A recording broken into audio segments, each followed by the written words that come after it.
마흔이란 어떤 나이일까요? 40여 년을 사는 동안 인생을 단단하게 받쳐주었던 것들을 책임지기 시작하는 때라고 할 수 있습니다. 하지만 여전히 어렵고 불안정합니다. 인생의 꿈과 현실적인 목표 사이에서 악전고투하는 시기입니다. 이렇듯 인생의 경계에 서 있는 마흔에게 가장 필요한 건 무엇일까요? 오늘은 책 마흔에 읽는 니체의 내용을 바탕으로 마흔 이후엔 절대로 하지 말아야 할 4가지 행동을 소개해드리면서 마흔 이후에 가장 필요한 것들을 함께 알려드리겠습니다. 1. 안전하게만 살려고 하는 것. 신은 죽었다.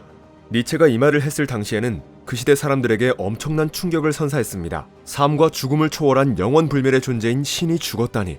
여기에서 신은 단순히 종교적인 의미의 신을 의미하는 것이 아니었습니다. 당시 유럽 사람들의 전통적 토대였던 모든 철학, 종교, 도덕의 이념과 가치에 대해 죽음을 선언한 것이죠. 즉, 현재의 익숙함과 결별하고 안전함에서 벗어나서 새로운 변화를 받아들이라는 것입니다. 현대의 20대, 30대는 대학을 졸업하느라 좋은 직장을 구하기 위해 스펙을 쌓느라 인간관계를 유지하느라 불안정한 삶을 살 수밖에 없습니다. 마흔이 넘어야 비로소 심리적으로, 경제적으로 어느 정도 안정적인 삶을 유지하게 되죠. 그런데 안정적인 삶을 추구할수록 새로운 삶이라는 기회를 쉽게 단념하게 됩니다.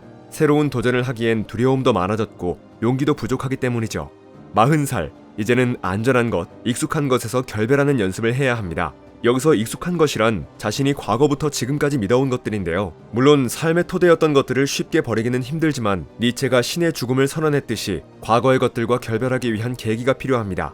니체는 이렇게 말했습니다. 사람은 언제나 자기 자신을 극복해야 하는 그 무엇이다.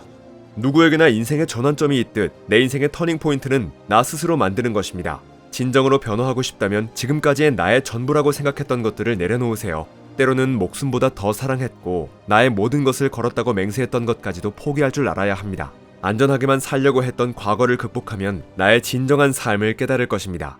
2. 좋은 기억이든 나쁜 기억이든 잊지 않는 것. 나이가 들수록 지나간 일들을 하나하나 꺼내보다가 잠 못 이루는 밤이 많아집니다. 잊은 줄로만 알았던 일들이 기억 어딘가에 차곡차곡 쌓여있다는 사실이 새삼 놀랍기도 하죠. 그 중에 좋은 기억은 몇 번이고 되새기며 행복해하고 나쁜 기억은 여러 번 곱씹으며 괴로워합니다. 그런데 기억에는 항상 망각이라는 도구가 필요합니다.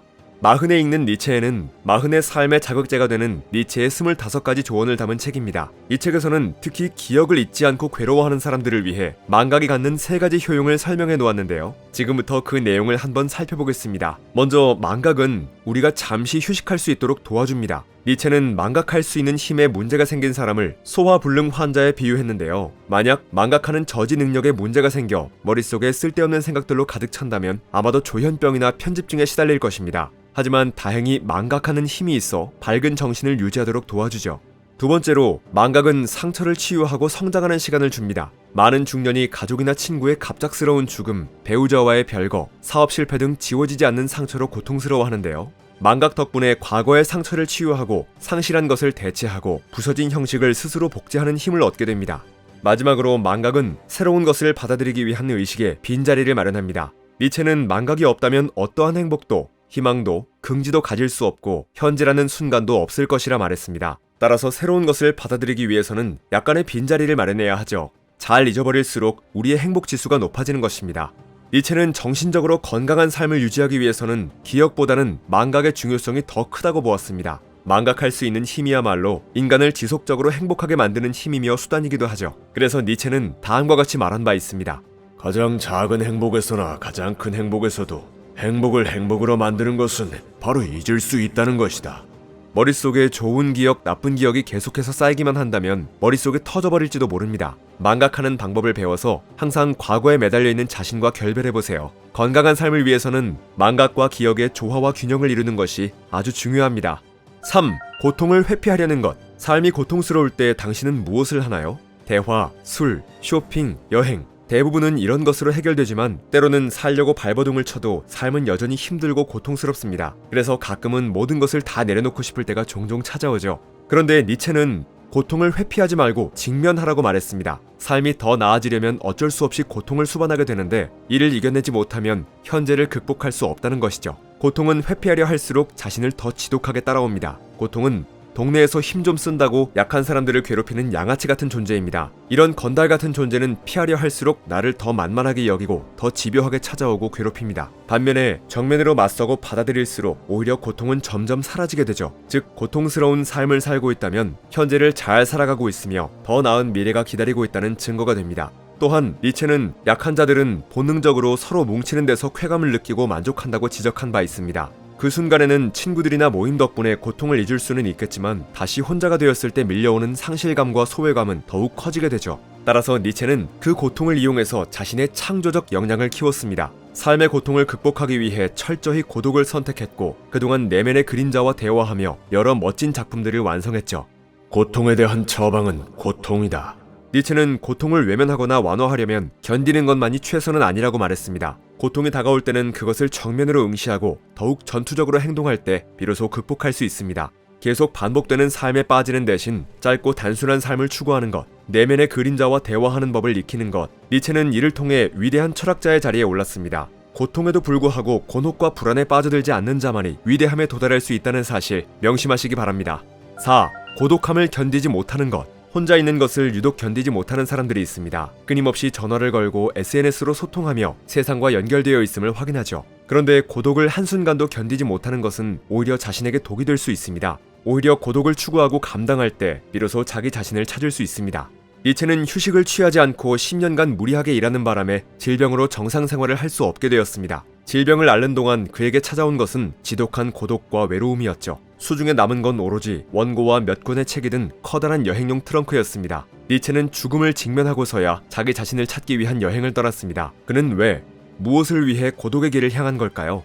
마흔에 읽는 니체가 단 한 번뿐인 삶을 어떻게 살아가야 하는지 고민하고 남겨둔 우리 삶에 특별히 중요한 25가지 내용을 담은 책입니다. 인생의 골격을 갖추는 법부터 진정한 자신의 운명을 뛰어넘는 법, 궁극적으로 최고의 삶을 사는 법까지 배울 수 있는데요. 그뿐만 아니라 니체가 왜 그토록 고독한 여행이 필요했는지 잘 설명되어 있으니 한번 살펴보겠습니다. 니체는 온전히 혼자 산과 바닷가에서 길을 걸으며 자기 자신과 끊임없이 대화를 나누었습니다. 책상에 가만히 앉아 사색의 시간을 갖기도 하고 산이나 바닷가에서 걷고 뛰고 춤추며 사색하기도 했죠. 자신에게 남은 10년이라는 시간 동안 고독 속에 푹 빠져 지낸 거죠. 이때 그의 방랑길은 그의 사상에 태어난 발자취가 되었습니다. 니체는 자신을 억누르던 기존의 관습과 가치의 구속에서 벗어날 수 있는 유일한 길은 오로지 고독밖에 없다는 사실을 깨달았습니다. 내면의 나와 만나기 위해 무리에서 벗어나 고독한 길을 걸어간 것이죠. 자기 자신에게 집중하는 고독의 시간 15분.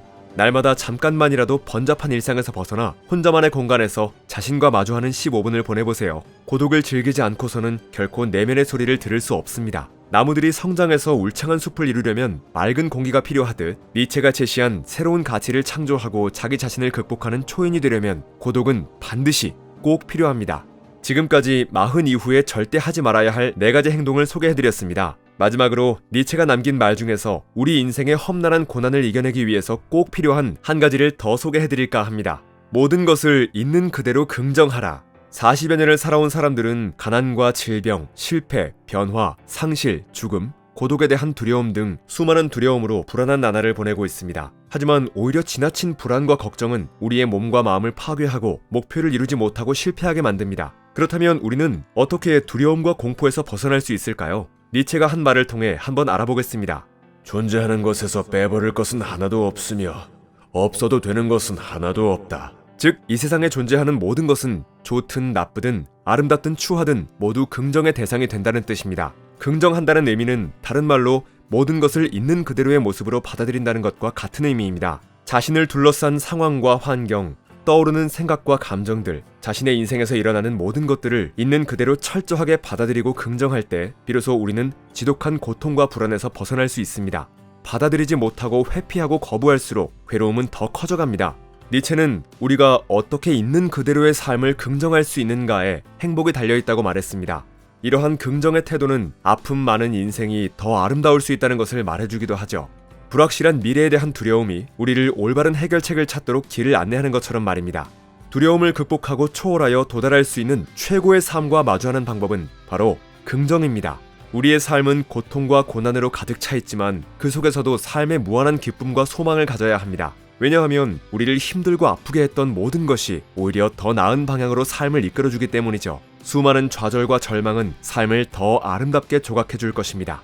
마흔은 인생의 경계에 서 있는 것이나 마찬가지입니다. 인생의 중반에서 후반으로 넘어가는 경계, 과거에 놓쳐버린 것들에 대한 후회와 무언가를 좇으며 느끼는 두려움의 경계, 그리고 현실에 안주하려는 태도와 더 나은 인생을 살고 싶다는 열망의 경계, 이렇듯 여러 양가 감정이 마흔을 뒤흔들고 있습니다. 마흔에 읽는 니체는 니체 철학과 니체가 남긴 모든 기록에서 우리 삶에 특별히 중요한 25가지 내용을 담고 있는 책입니다. 삶이 고통 그 자체였던 니체가 좋아하는 말은 그럼에도 불구하고 였다고 합니다. 니체의 인생과 철학에서 건져올린 주옥 같은 말과 통찰이 인생의 전환점에 필요한 마흔에게, 더 나은 방향으로 나아가고자 하는 마흔에게 지금 이 순간을 잘 살 수 있는 방법을 안내할 것입니다. 책갈피였습니다. 당신의 행복과 성공을 응원합니다.